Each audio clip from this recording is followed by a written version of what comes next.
Nandito ako ngayon sa harap ng Jumbo Genta. Walang katao-tao. Patay na naman ang ating hanap buhay. Ayan.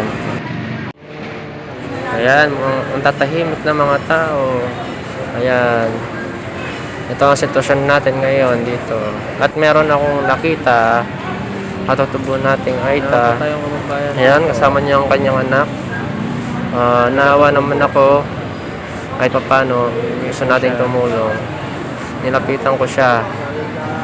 Ayan, pinagmamasdan ko lang. Ayan. Ito, lalapitan ko na siya. Bigyan natin.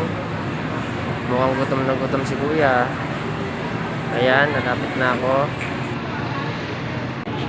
Ito, palapit na ako sa kanya para kahit paano matulungan natin si kuya. Ayan. Pabili mo tayo per kuya. Anak mo yung kuya?